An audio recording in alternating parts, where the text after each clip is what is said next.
ಗೆಳೆಯರೇ,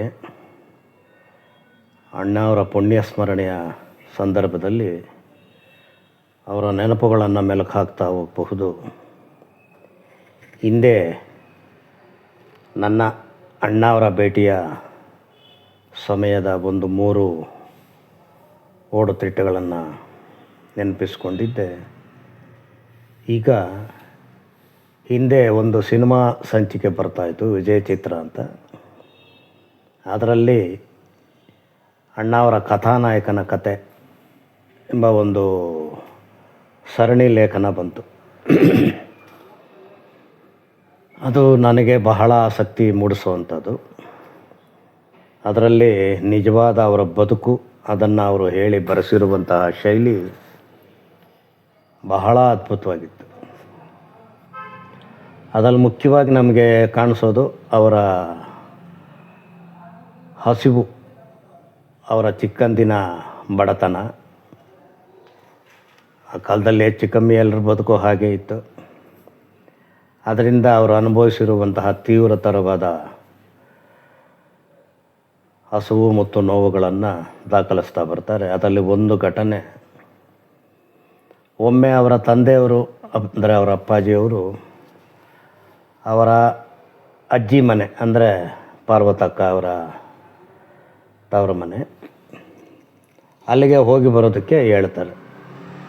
ಮುತ್ತರಾಜರಿಗೆ ಭಾಳ ಸಂತೋಷ ಆಗೋಗ್ಬಿಡುತ್ತೆ. ಯಾಕಂದರೆ ಅಲ್ಲಿಗೆ ಹೋಗ್ಬೇಕಂದ್ರೆ ಅವರ ಸೈಕಲ್ ಬಾಡಿಗೆ ತೊಗೊಂಡು ಹೋಗ್ಬೇಕಾಯ್ತು. ಸೈಕಲ್ ತುಳಿಬಹುದು ಮತ್ತು ಅಜ್ಜಿ ಮನೆ ಸ್ವಲ್ಪ ಅನುಕೂಲಸ್ಥರಾದ್ದರಿಂದ ಹೊಟ್ಟೆ ತುಂಬ ಊಟ ತಿನ್ನಬಹುದು ಅನ್ನೋ ಆಸೆಯಿಂದ ಅವರು ಹುಮ್ಮಸ್ಸಿನಿಂದ ಸಂತೋಷವಾಗಿ ಹೋಗ್ತಾರೆ. ಅದೇನು ಹೊರಟಾಗ ಸಂಜೆ ಆಗಿತ್ತೋ ಏನೋ, ಅವ್ರ ಮನೆಗೆ ಹೋಗೋಷ್ಟರಲ್ಲಿ ಕತ್ಲಾಗೋಗ್ಬಿಡುತ್ತೆ.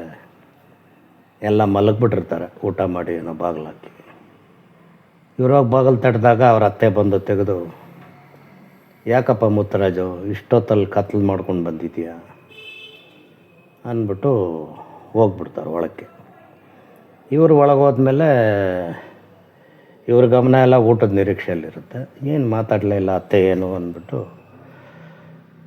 ಅತ್ತೆ ಒಳಗೆ ಹೋಗ್ಬಿಡ್ತಾರೆ. ಇವರು ಒಳಗೋಗಿ ಅತ್ತೆ ಒಳಗಿಂದ, ಊಟ ಮಾಡ್ಕೊಂಡು ಬಂದಿದ್ಯಾ ತಾನೇನಪ್ಪ ಅಂತ ಹೇಳ್ತಾರೆ. ಇವರಿಗೆ ಏನು ಹೇಳ್ಬೇಕು ತೋಚಲ್ಲ. ಯಾಕಂದರೆ ಊಟ ಮಾಡಿಲ್ಲ ಅಂತ ಹೇಳೋದು ಒಂದು ರೀತಿ ಅವಮಾನ ಅಂದ್ಬಿಟ್ಟು, ಆಯ್ತಾಯ್ತ ಊಟ ಮಾಡ್ಕೊಂಡು ಬಂದಿದ್ದೀನಿ ಅಂತ. ಅವರ ಅಜ್ಜಿನೂ ಒಳಗಿಂದ, ಯಾಕೋ ಮುತ್ತರಾಜು ಇಷ್ಟೊತ್ತು ಮಾಡ್ಕೊಂಡು ಬಂದೆ ಅಂದ್ಬಿಟ್ಟು ಅವರು ಮಲಗಿಬಿಡ್ತಾರೆ.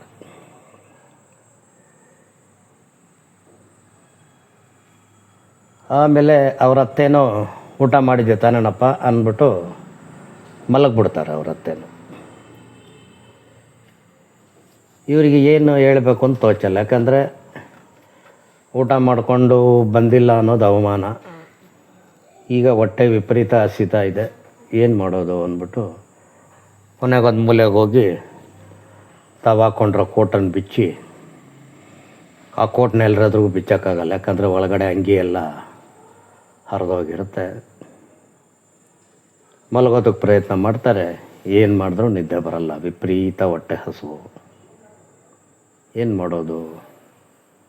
ಕೊನೆಗೆ ಮಧ್ಯರಾತ್ರಿ ಅಷ್ಟೊತ್ತಿಗೆ ತಡೆಯೋಕ್ಕಾಗದೆ ನಿಧಾನವಾಗಿದ್ದು ಕಳ್ಳೆಚ್ಚೆ ಹಾಕ್ತಾ ಅಡುಗೆ ಮನೆಗೆ ಹೋಗ್ತಾರೆ. ತಪ್ಪಲೆಗಳಲ್ಲಿ ಏನಾದರೂ ಮಿಕ್ಕಿದ್ರೆ ನೋಡೋಣ ಅಂತ. ಆ ಕತ್ಲಲ್ಲಿ ದೀಪ ಅಂಟಿಸೋ ಹಾಗೂ ಇಲ್ವಲ್ಲ, ಒಂದೊಂದೇ ತಪ್ಪಲೆನ ಕೈ ಹಾಕಿ ನೋಡ್ತಾ ಬರ್ತಾರೆ. ಅನ್ನದ ತಪ್ಪಲೆ ಏನಿಲ್ಲ, ಹಿಟ್ಟಿನ ತಪ್ಪಲೆ ಅದರಲ್ಲೂ ಇಲ್ಲ. ಕೊನೆಗೆ ಅದರಲ್ಲಿ ಸೀಕು ಪಾಕು ಇರ್ಬೋದು ಅಂತ ನೋಡಿದ್ರೆ ಅದೂ ಇಲ್ಲ. ಏನು ಮಾಡೋದು ಅಂದಾಗ ಸಾರು ಸ್ವಲ್ಪ ಇರೋದು ಕಾಣಿಸುತ್ತೆ. ಏನು ಮಾಡೋದು? ಆ ಸಾರಿನೊಳಗಡೆ ಕೈ ಹಾಕಿ ಒಳಗಿರುವಂತಹ ಹಳದುಳಿದ ಬೇಳೆ ಅದನ್ನೇ ತೆಗೆದು ತಿಂತಾರೆ. ಯಾಕಂದರೆ ಹಸುವಿನ ತೀವ್ರತೆ ಆ ಮಟ್ಟಕ್ಕೆ ಅವ್ರನ್ನ ಕಾಡ್ತಾ ಇರುತ್ತೆ. ಸಾಮಾನ್ಯವಾಗಿ ಬಡತನದ ಎಲ್ಲರ ಬದುಕಿನಲ್ಲೂ ಇಂಥ ಘಟನೆಗಳು ನಡೀತವೆ.